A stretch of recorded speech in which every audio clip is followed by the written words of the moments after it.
Hi all, welcome back to Mymuzzspace. ഇന്ന് ഞാൻ വന്നിട്ടുള്ളത് ഈസി ആയിട്ട് തയ്യാറാക്കാൻ പറ്റുന്ന ഒരു വെറൈറ്റി നെല്ലിക്ക അച്ചാറായിട്ടാണ്. അപ്പോൾ ഇതെങ്ങനെയാണ് പ്രിപ്പയർ ചെയ്യുന്നതെന്ന് നമുക്ക് കാണാം. അതിനു മുമ്പ് നിങ്ങൾ എൻ്റെ ചാനൽ ആദ്യമായിട്ടാണ് കാണുന്നതെങ്കിൽ സബ്സ്ക്രൈബ് ചെയ്യാൻ മറക്കരുത്. വീഡിയോ ഇഷ്ടമായാൽ ലൈക്ക് ചെയ്യാനും അതിൻ്റെ കമൻറ്റുകൾ താഴെ രേഖപ്പെടുത്താനും ഷെയർ ചെയ്യാനും മറക്കരുതേ. അപ്പോൾ നമുക്ക് വീഡിയോയിലേക്ക് പോവാം.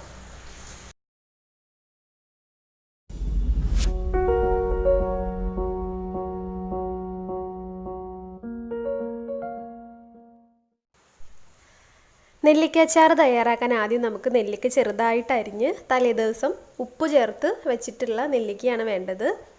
അത് ഞാൻ ചെറുതായിട്ട് കനം കുറച്ച് തീരെ നൈസായിട്ടാണ് അരിഞ്ഞിട്ടുള്ളത്. അത് ഞാൻ ഇന്നലെ കല്ലുപ്പ് ചേർത്ത് വെറുതെ കുറച്ച് ഒരു സ്വല്പം മുളക് പൊടിയും ചേർത്തിട്ട് അടച്ച് വെച്ചിരുന്നതാണ്. അത് വേണം. പിന്നെ നമുക്ക് ചെറുതായിട്ട് അരിഞ്ഞ ഇഞ്ചി, നീളത്തിലരിഞ്ഞ പച്ചമുളക്, കുഞ്ഞതായിട്ട് അരിഞ്ഞ വെളുത്തുള്ളി, ഇത്രയും സാധനങ്ങളാണ് വേണ്ടത്. അപ്പോൾ പൊടികൾ കുറച്ച് മുളക് പൊടി, കാശ്മീരി ചില്ലി നല്ല നിറത്തിന് വേണ്ടിയിട്ട്, പിന്നെ ഉലുവ വറുത്ത് പൊടിച്ചതാണ്, പിന്നെ കുറച്ച് മഞ്ഞൾപ്പൊടി. ഇത്രയാണ് പൊടികളായിട്ട് ഞാൻ ചേർക്കുന്നത്. പിന്നെ അതിൻ്റെ കൂടെ നമുക്ക് കുറച്ച് വിനാഗിരിയും കൂടി വേണം. അപ്പോൾ ഇത്രയും ഐറ്റംസാണ് നമുക്ക് നെല്ലിക്ക അച്ചാർ പെട്ടെന്ന് തയ്യാറാക്കാൻ വേണ്ടിയിട്ട് വേണ്ടത്. അപ്പോൾ നമുക്ക് സ്റ്റാർട്ട് ചെയ്യാം. ആദ്യം ഞാൻ ചട്ടി അടുപ്പത്ത് വെച്ചിട്ട് വെളിച്ചെണ്ണയാണ് കേട്ടോ ഞാൻ യൂസ് ചെയ്യുന്നത്. വെളിച്ചെണ്ണ ഒഴിച്ചു. നമുക്കിനി കടുക് പൊട്ടിക്കാം. കടുക് പൊട്ടി വന്നു കഴിയുമ്പോൾ നമുക്ക് ഇഞ്ചി ചേർത്ത് കൊടുക്കാം. ഇഞ്ചി നന്നായിട്ടൊന്ന് വഴണ്ടി വരുമ്പോൾ പച്ചമുളകും വെളുത്തുള്ളിയും കൂടി ചേർത്ത് നന്നായിട്ട് വഴറ്റിയെടുക്കാം.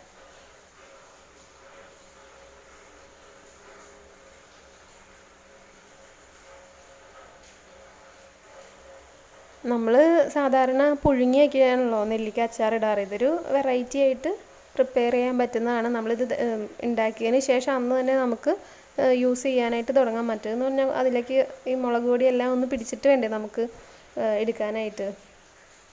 അപ്പോൾ അതേ ഇഞ്ചിയും എല്ലാം മൂത്ത് വന്നിട്ടുണ്ട്. അപ്പോൾ അതിലേക്ക് പൊടികൾ ചേർത്ത് നമുക്കൊന്ന് മൂപ്പിച്ചെടുക്കാം. ലോ ഫ്ലെയിമിൽ ഇട്ടിട്ട് വേണം കേട്ടോ ചെയ്യാനായിട്ട്, അല്ലെങ്കിൽ പൊടികൾ പെട്ടെന്ന് കരിഞ്ഞു പോകാൻ സാധ്യതയുണ്ട്. അപ്പോൾ പൊടിയൊക്കെ ഒന്ന് മൂത്ത് വന്നിട്ടുണ്ട്. അതിലേക്ക് ഡയറക്റ്റ് വിനാഗിരി ഞാൻ ചേർത്ത് കൊടുക്കുകയാണ്. വിനാഗിരി ചേർത്തതിന് ശേഷം നന്നായിട്ടൊന്ന് തിളയ്ക്കണം. തിള വന്നതിന് ശേഷം നമുക്ക് നെല്ലിക്ക ചേർത്ത് കൊടുക്കാം.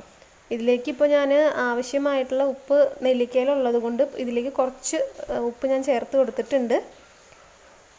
ഇത് നന്നായിട്ടൊന്ന് തിളയ്ക്കണം.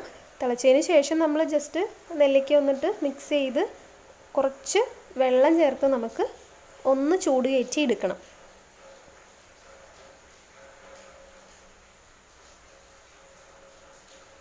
നല്ലോണം തിള വന്നിട്ടുണ്ട്. നെല്ലിക്ക ചേർത്ത് കൊടുക്കുകയാണ് കേട്ടോ.